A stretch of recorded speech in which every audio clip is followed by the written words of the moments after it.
Madhya Pradesh medical council के पहली बार अब चुनाव होने वाले हैं। एमपी में निजी और सरकारी मिलाकर 23,000 डॉक्टर्स हैं और सितंबर में वोटिंग के लिए डॉक्टर्स को भेजी जा रही है जानकारी। पहली बार चुनाव होने की वजह से डॉक्टर्स में जोश नजर आ रहा है। डॉक्टर से जुड़े कई मामलों की सुनवाई करती है मेडिकल काउंसिल और अब मध्य प्रदेश मेडिकल काउंसिल का पहली बार चुनाव होगा। एमपी में निजी और सरकारी मिलाकर कुल 23,000 डॉक्टर्स हैं और सितंबर में वोटिंग होने वाली है, तो उसको लेकर डॉक्टर्स को जानकारी भेजी जा रही है। और क्योंकि ये चुनाव पहली बार हो रहे हैं मेडिकल काउंसिल के मध्य प्रदेश में, तो इसको लेकर खासा उत्साह देखा जा रहा है डॉक्टर्स के बीच। डॉक्टर्स से जुड़े कई मामलों की सुनवाई करती है मेडिकल काउंसिल और अब कहीं ना कहीं इसका प्रतिनिधित्व भी डॉक्टर्स ही करने वाले हैं। ये बड़ी खबर निकलकर सामने आ रही है। मेडिकल क्षेत्र से जुड़ी हुई मध्य प्रदेश मेडिकल काउंसिल के पहली बार अब चुनाव होंगे। खबर खास है और ऐसे में इस पर अधिक जानकारी ले लेते हैं मेरे सहयोगी विवेक पांडे से। विवेक,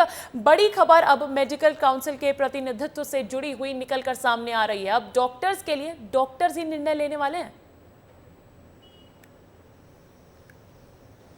बिल्कुल सही बात है। अभी तक गवर्निंग बॉडी जो रहती है प्रशासनिक, वो फैसला करती थी, लेकिन अब चुनाव होने जा रहे हैं और मध्य प्रदेश मेडिकल काउंसिल में वो सारे तमाम बड़े डॉक्टर्स होंगे। और ख़ास बात है कि सरकारी निजी दोनों ही क्षेत्र के डॉक्टर इस पर हिस्सा लेंगे इस चुनाव में। और सबसे महत्वपूर्ण बात है कि अभी तक जो केसेस सामने आते थे कि अगर किसी डॉक्टर की लापरवाही किसी केस में होती थी तो उसमें डायरेक्ट सरकार एक्शन लेती थी, लेकिन अब काउंसिल में ये पूरा मामला जाएगा और काउंसिल पूरी सुनवाई करते हुए डॉक्टर पर एक्शन लेगा। और सबसे खास बात है कि अभी तक जब चुनाव नहीं हुए थे तो पूरा जो काउंसिल का जो अधिकार था वो पूरा सरकार के पास था, लेकिन अब जब चुनाव होंगे तो काउंसिल के पास कुछ अधिकार हो जाएंगे जिसके आधार पर आगे सरकार के सामने कुछ प्रस्ताव रखे जा सकते हैं जिसमें संशोधन करने की आवश्यकता है। तो ऐसे में ये काउंसिल तमाम सारे 23,000 डॉक्टर्स के लिए ये काफ़ी ज़्यादा ज़रूरी हो जाएगा। और खासतौर पर जब इलेक्शन इनके होंगे तो ये कहीं आरोप नहीं लगेंगे कि किसी काउंसिल में कोई अध्यक्ष या फिर उपाध्यक्ष सरकार की नियुक्ति की तरफ से, क्योंकि ये फ्री फेयर इलेक्शन इसमें नर्सिंग काउंसिल में होने हैं। तो ऐसे में तमाम सारी गाइडलाइन के लिए डॉक्टर ही सुझाव प्रस्ताव तैयार करेंगे और सरकार को भेजेंगे। पारदर्शिता आती दिख रही है विवेक, क्योंकि जहां डॉक्टर्स ही चुनकर जाएंगे बीच में से, तो ऐसे में कहीं ना कहीं से एक आंतरिक लोकतंत्र का माहौल भी कह सकते हैं हम मेडिकल काउंसिल जैसी संस्था में। आप बने रहिएगा मेरे साथ, क्योंकि एक और बड़ी खबर निकल कर आ रही है मेडिकल क्षेत्र से जुड़ी हुई। एमपी में सरकारी निजी मेडिकल कॉलेज के छात्रों के लिए अब बड़ी खबर निकलकर सामने आ रही है कि अगले सत्र से नहीं भरे जाएंगे बॉन्ड। एमबीबीएस बीडीएस करने वाले छात्रों को नहीं भरना होगा बॉन्ड। पहले भरना होता था 30 लाख रुपए का बॉन्ड, लेकिन अब ये बॉन्ड, इस पर रोक लगा दी गई है। तो एमपी में सरकारी निजी मेडिकल कॉलेज के छात्रों के लिए ये बड़ी खबर है। खुशखबरी के तौर पर इसे देखा जा सकता है। अब अगले सत्र से नहीं भरे जाएंगे लिविंग बॉन्ड्स। मैं आपको बता दूं कि एमबीबीएस बीडीएस करने वाले छात्रों को बॉन्ड भरना पड़ता था, 30 लाख रुपए का बॉन्ड भरना पड़ता था और अब वो बॉन्ड से राहत मिलती नजर आ रही है छात्रों को। तो ऐसे में भावी डॉक्टर्स के लिए ये बड़ी खबर मिल रही है। विवेक का रुख करूंगी फिर से। अभी हम मेडिकल क्षेत्र से जुड़ी ही बात कर रहे थे विवेक, और एक और बड़ी खबर इसी बीच मध्य प्रदेश में मेडिकोस के लिए, और ये खुशखबरी कही जा सकती है। अगले सत्र से नहीं भरने पड़ेंगे लिविंग बॉन्ड्स। क्या कुछ अपडेट्स है उस पर? देखिए, कल कैबिनेट की बैठक हुई और कैबिनेट की बैठक के बाद तत्काल ही डिप्टी सीएम राजेंद्र शुक्ला ने स्वास्थ्य विभाग के अधिकारियों के साथ बैठक की। और सबसे महत्वपूर्ण बात है कि लिविंग बॉन्ड को लेकर हमेशा शिकायत रहती थी कि छात्र बीच में ही पढ़ाई छोड़ देते हैं या किसी और प्रोफेशन में चले जाते हैं, या तो उनका यूपीएससी में सिलेक्शन हो जाता है, ऐसे में उनका लिविंग बॉन्ड सरकार के पास रहता था। तो सरकार ने यह फैसला किया है कि अब एमबीबीएस और बीडीएस के छात्रों को एडमिशन के दौरान लिविंग बॉन्ड नहीं भरना पड़ेगा। और सबसे बड़ी राहत की बात यह है कि जब मध्य प्रदेश में तमाम सारे मेडिकल कॉलेज खुल रहे हैं और सबसे बड़ी बात है कि सीधी भर्तियां हो रही हैं, तो ऐसे में जो स्टूडेंट है उनके लिए ये बड़ी राहत है सरकार की तरफ से। एमबीबीएस और बीडीएस के जो छात्र हैं उन्हें लिविंग बॉन्ड नहीं भरना पड़ेगा। और तभी सरकार ने सभी प्राइवेट यूनिवर्सिटी और सरकारी कॉलेजों को ये बिल्कुल विवेक, तो आमतौर पर होता था कि वजह बहुत रह सकती थी बीच में पढ़ाई छोड़ने की, तो कम से कम ये जो लॉस होता था वो अब बंद हो जाएगा छात्रों के लिए। कुल मिलाकर बात यही है ना? बिल्कुल सही बात है। तमाम सारे जो डॉक्टर्स हैं वो कई प्रोफेशंस में चले जाते हैं, शिफ्ट हो जाते हैं, तो ऐसे में उनका जो बॉन्ड रहता था वो सरकार के पास रह जाता था, क्योंकि सरकार ने ये लिविंग बॉन्ड इसलिए भरा जाता था कि कोई छात्र पढ़ाई बीच में ना छोड़े। और इसके अलावा एक बॉन्ड और बढ़ाया जाता था कि अगर MBBS हो जाता है, MBBS के बाद उसकी जो पहली नियुक्ति है सरकारी कॉलेज में पढ़ने वाले छात्र की, तो उसे उस वक्त बॉन्ड एक और भराया जाता था कि वो सरकारी अस्पताल में जाके ड्यूटी करेगा और ये कई सालों तक उसकी प्रैक्टिस वही चलेगी, ग्रामीण इलाकों में जाके ड्यूटी करनी होगी। तो ये इस बॉन्ड को लेकर भी तमाम सारी बातें चल रही हैं। तमाम सारे डॉक्टर्स ये कह रहे हैं कि इस बॉन्ड को भी रद्द कराया जाए। हालांकि अभी लिविंग बॉन्ड को रद्द किया है, इसके अलावा अब जो दूसरा सरकार की तरफ से फैसला आएगा, क्योंकि जब नर्सिंग काउंसिल की गठन हो जाएगा तो उसके बाद तमाम सारे क्या कुछ फैसले आएंगे। सरकार लेकिन ये फैसला ऐतिहासिक है, और ऐतिहासिक ये है कि ऐसा करने वाला मध्य प्रदेश पहला राज्य बन गया। बहुत बहुत शुक्रिया विवेक तमाम जानकारी के लिए। और देखिए अगली बड़ी खबर बात कर लेते हैं हम मध्य प्रदेश के मुखिया से जुड़ी हुई। MP के CM डॉक्टर मोहन यादव आज ओडिशा जाएंगे।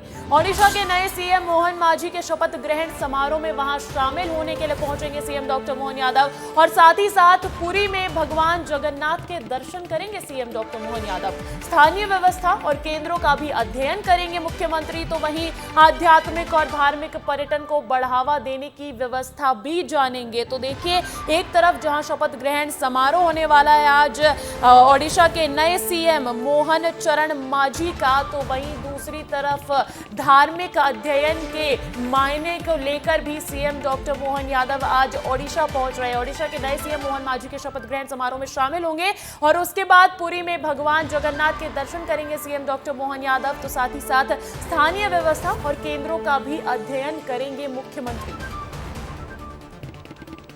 और देखिए MP के CM डॉक्टर मोहन यादव ने ओडिशा में मोहन मांझी के मुख्यमंत्री चुने जाने पर खुशी जताई है और बधाई भी दी है। उन्होंने कहा कि मैं मोहन मांझी को शुभकामनाएं देता हूं।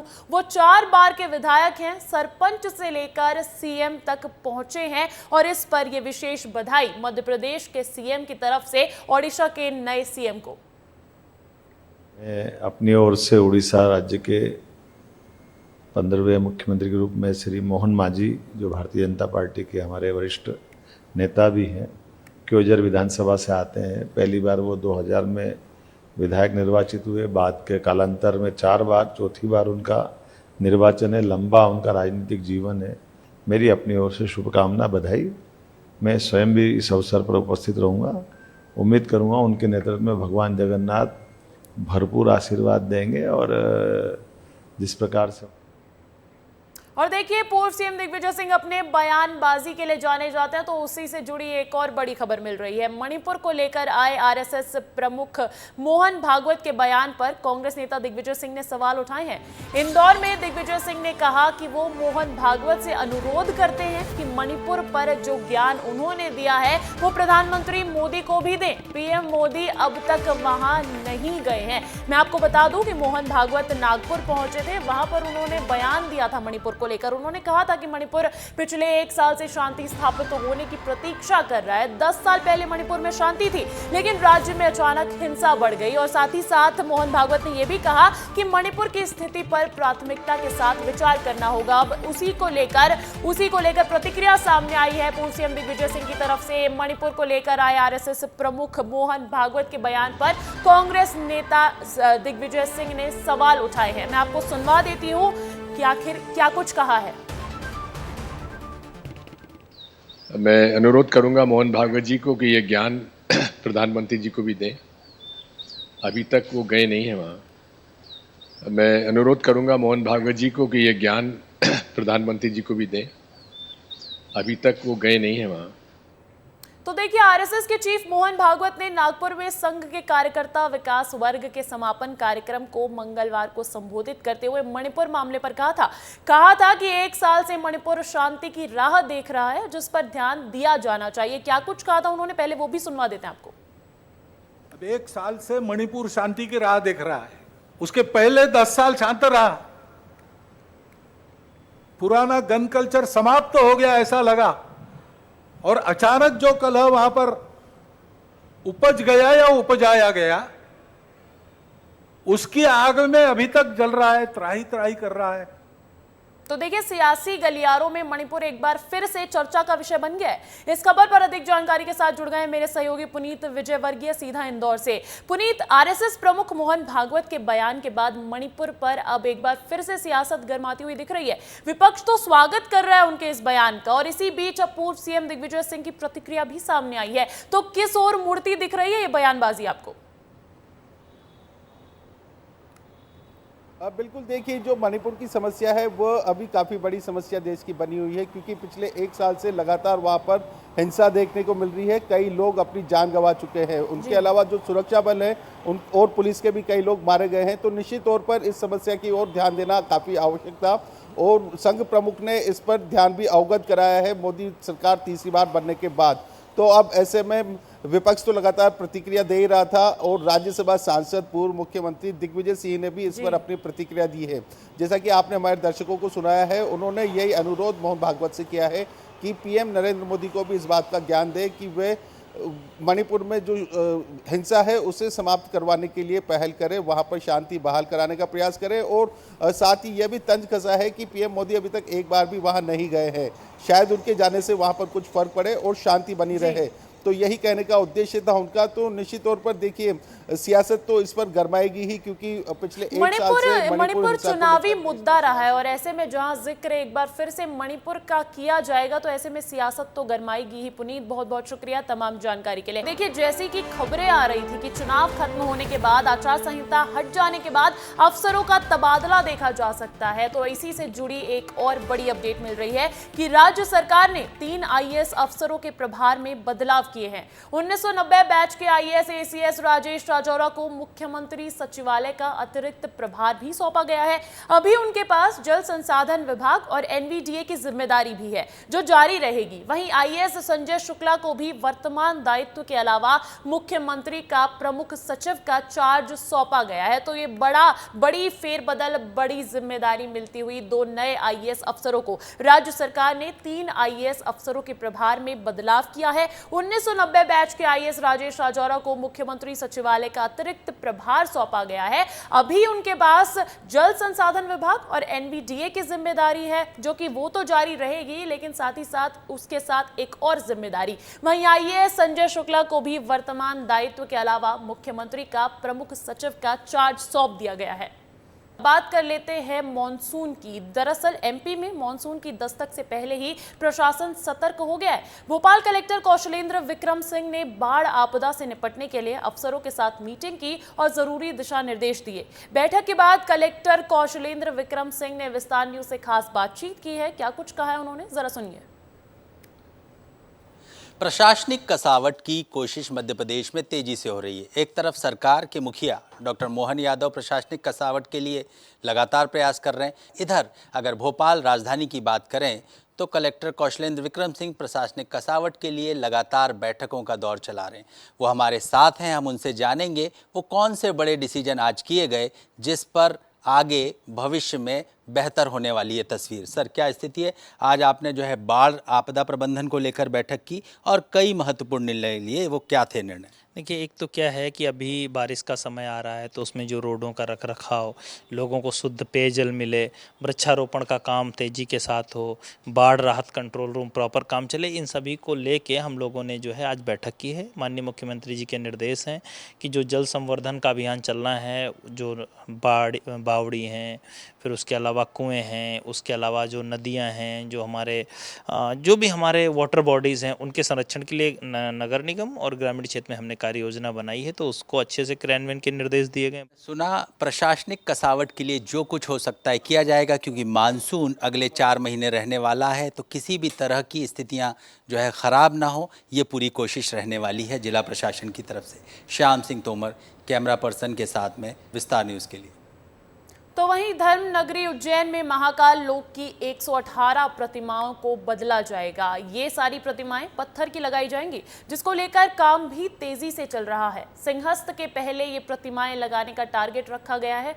ओडिशा के कलाकार इन प्रतिमाओं को गढ़ रहे हैं। पहले फेज की अगर मैं बात करूं तो सप्त ऋषियों की और भगवान शिव की मूर्ति बनाई जाएगी। इसके बाद धीरे धीरे सभी मूर्तियों को बदला जाएगा। नई मूर्तियों पर करीब 25 से 30 लाख खर्च होने की संभावना है। हैं। वहीं 106 मूर्तियों पर करीब 30 करोड़ रुपए खर्च होने का अनुमान है। देखिए ग्राउंड रिपोर्ट इस पर।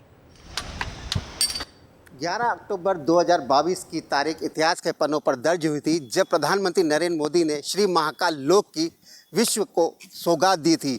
118 प्रतिमाएं वहां पर स्थापित की थी, साथ ही लाइट एंड साउंड और अद्भुत आकर्षण विद्युत सज्जा के साथ महाकाल लोक की सौगात मिली थी। एक बार फिर जो सप्तऋषि की मूर्तियां हैं, जो अलग अलग प्रतिमाएं हैं, उसको बदलने का काम मध्य प्रदेश सरकार और केंद्र सरकार ने निर्णय लिया है, क्योंकि महाकाल लोक की जो खूबसूरती है वो ऐसी अद्भुत प्रतिमा है जो अब पत्थर के शिलान्यास से बनने जा रही है। जो 2028 सिंहस्थ के पहले महाकाल लोक में सभी जो प्रतिमा हैं उसको बदल कर पत्थर की प्रतिमाएं लगाई जाएगी। और कहीं ना कहीं जिस प्रकार जो विश्व भर से पर्यटक आते हैं, जो श्रद्धालु आते हैं, इस महाकाल लोक को अपनी आंखों से में कैच कर सके। और क्योंकि जिस प्रकार अभी कुछ समय पहले सप्तऋषियों की जो मूर्तियां खंडित हुई थी आंधी तूफान के कारण, इसी कारण मध्य प्रदेश सरकार और केंद्र सरकार ने निर्णय लिया है कि जितनी भी वहां प्रतिमाएं स्थापित की गई हैं उनको अलग अलग शहरों में अलग अलग चौराहे पर जाकर लगाई जाएंगी। और अब ये जो प्रतिमाएं बनाई जा रही हैं वो पत्थर से बनाई जा रही है। ओडिशा के जो कलाकार हैं वो भी यहाँ पर बनाने के लिए आए हैं, और ये जो ड्राइंग बनाकर दी जाती है उसी अनुसार पत्थर से आकृति दी जाती है। इस समय यहाँ के कलाकार भी हैं जो उड़ीसा से हैं। किस प्रकार की मूर्तियाँ बना रहे हैं और ये कहाँ लगने वाली है? अभी तो ये महाकाल पीठ में लगेगा, मंदिर में सप्त ऋषियों का मूर्ति बन रहा है। पहला वाला मूर्ति जबनग्नि का अभी बन चुका है, मिनिमम 70% बन चुका है। अभी 10-15 दिन इसमें काम लगेगा, उसका दूसरा काम शुरू होगा। ये तो देखना होगा कि आखिर 118 जो प्रतिमा महाकाल लोक में लगी है उनको कहाँ कहाँ पर स्थापित किया जा सकता है। और ये जो काम पत्थर से मूर्तियाँ बनाने का काम चल रहा है 2028 के पहले लगभग संपूर्ण कर लिया जाएगा। जो अधिकारियों का कहना है कि 2028 के पहले महाकाल लोक में सभी मूर्तियां पत्थर की लगाई जाना है। महेश सिंह ठाकुर के साथ संतोष कृष्णानी, विस्तार न्यूज़, उज्जैन।